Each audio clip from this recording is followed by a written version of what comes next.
20 लाख रुपए के लिए 3 मासूमों को मार देना, वो भी भारतीय सेना के कैप्टन के द्वारा। पूरी फिल्मी कहानी है। और आपको बता दूं, पहले ही बहुत सारे गोबरखोर आएंगे जो ये कहेंगे कि मैं सेना को बदनाम कर रहा हूं।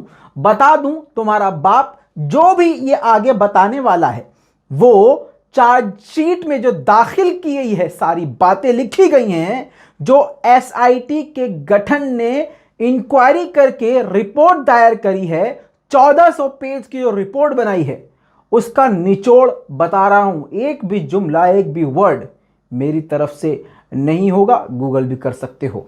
सलाम, नमस्ते, सत श्री अकाल। मैं हूं रजा और आप देख रहे हैं रजाग्राफी। कम समय में सुनिए सबसे बड़ी वारदात। दोस्तों, भारतीय सेना, हमारा गुरूर, हमारा घमंड, हमारा यकीन, हमारी मोहब्बत, हमारे भारत की सबसे प्यारी सेना भारतीय सेना, लेकिन उसका एक अलग रूप कश्मीर में नजर आ रहा है।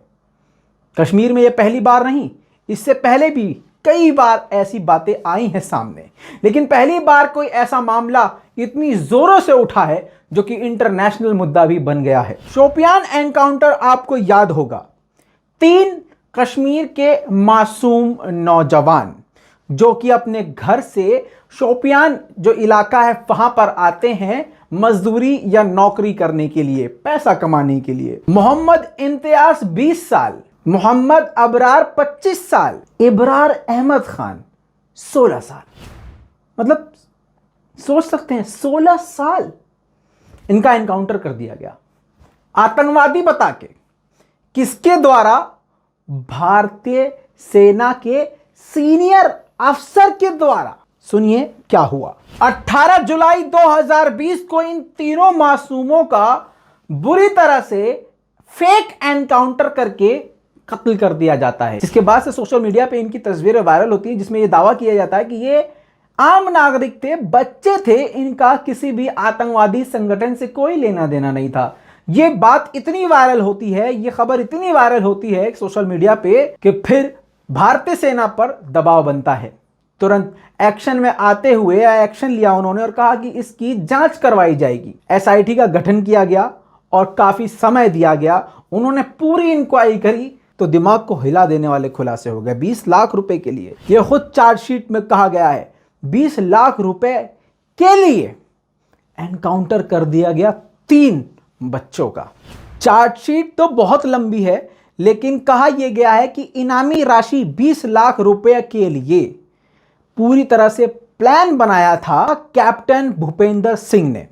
जी हां दोस्तों, इनके साथ 4 और लोग थे जो कि फौजी थे। ये लोकेशन पे जाते हैं पूरी प्लानिंग के साथ, जिस इलाके में बच्चे होते हैं, जिस एरिया में बच्चे होते हैं।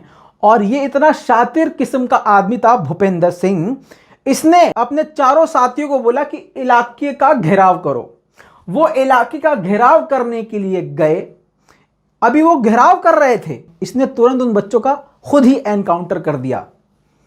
आसपास के लोगों ने और उन 4 लोगों ने गोलियां चलने की आवाज सुनी तो वो समझ गए कि साहब ने ठोक दिया। दोस्तों, आगे बढ़ने से पहले एक बड़ी अहम बात बताने जा रहा हूं, जो कि इस अफसर से भी ज्यादा खतरनाक 2 शख्स शामिल थे इसमें, 2 जासूस। एक का नाम ताबिश नजीर, दूसरे का नाम बिलाल अहमद। ये 2 वो बंदे हैं जिन्होंने मुखबिरी करी, झूठी। अब एसआईटी की चार्जशीट में यह खुलासा हुआ है कि ये 2 जो जासूस थे, इन लोगों ने, यही 2 लोग और ये जो अफसर था, इन 3 लोगों ने मिलकर पूरा प्लान किया था कि किस तरह से कहां कहां क्या करना है। समझ रहे हैं?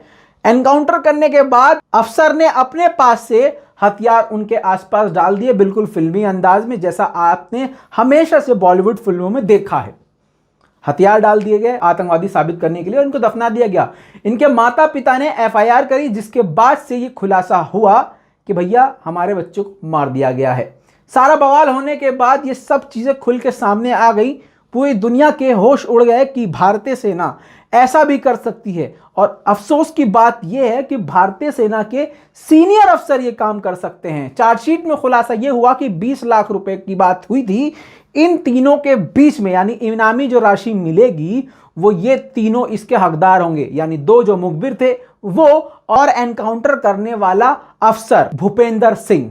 जी हां, अब इन तीनों के बीच में खिचड़ी पकी थी 20 लाख रुपए के लिए। सेना ने मना कर दिया कि हमारे यहां तो इनाम है ही नहीं 20 लाख का, 25 लाख का, जो भी ये इल्जाम लगाया गया है, हम कभी भी इनामी राशि नहीं देते।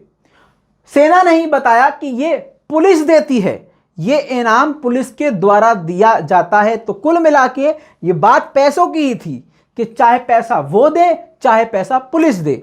अब आगे ये भी बात सामने आई कि 20% कमीशन, यानी जो 20 लाख रुपए होंगे उसमें से 20% पुलिस अपने पास रखती है और उसका सिर्फ 80% आगे मुखबिरों को दिया जाता है, जिसमें ये 80% में से ये तीनों, यानी ये जो फौजी था, ये जो अफसर था और अफसर के साथ वो दो जो मुखबिर थे, उनके हाथ आता तो वो 80% यानी 16-17 लाख रुपए उनके हाथ में आते।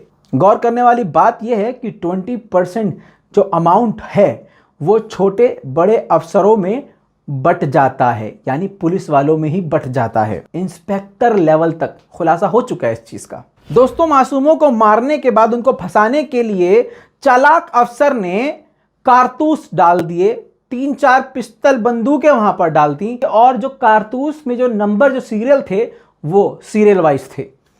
जांच में ये पता चल गया है, पूरी तरह से यह अफसर नंगा हो गया है कि पैसे के लिए एक भारतीय सेना का अफसर इतना गिर सकता है, इतना। इस वारदात ने पूरी दुनिया को हिला के रख दिया है। सेना पर हजारों सवाल खड़े किए जा रहे हैं। इससे पहले भी कई ऐसे फेक एनकाउंटर की अब कहानियां खोली जा रही हैं और सामने आ रही हैं। दोस्तों, मुझे पता है कि बहुत लोगों को यह बात बुरी लग रही होगी कि मैंने आखिर यह बात दुनिया के सामने क्यों रख दी। दोस्तों, बता दूं कि अंधभक्त आप हैं, अंधभक्त रजाग्राफी नहीं है। आप अंधभक्ति करते रहेंगे, एक दिन आपके भी बच्चे का, आपकी भी औलाद का ऐसे ही एनकाउंटर हो सकता है, या फिर मंदिर में आपकी बेटी का या आपका या आपकी मां का बलात्कार हो सकता है। दोस्तों, इस पूरी रिपोर्ट के बारे में आपका क्या कहना है? एक वर्ड कश्मीरियों के लिए जरूर लिखिएगा। हो सके तो हाथ जोड़ के आप लोगों से गुजारिश है, इस वीडियो को हर जगह शेयर कीजिएगा। नहीं लगेगा कोई आप पे कॉपीराइट, आप इसे अपने YouTube पे डालिए, Facebook पे डालिए, WhatsApp पे डालिए, ताकि दुनिया को पता चले कि कश्मीर के मुसलमान क्या क्या झेल रहे हैं। और यह भी पता चले कि कश्मीर में ऐसे भी मुसलमान पाए जाते हैं जो पैसे के लिए मुखबिरी करके मासूमों को मौत की घाट सुलवाने में कोई कसर नहीं छोड़ते हैं। लाल बटन दबा के चैनल को सब्सक्राइब कीजिए। अभी तक के लिए इतना ही। जल्द लौटेंगे और भी बड़ी जानकारियों के साथ। जय हिंद।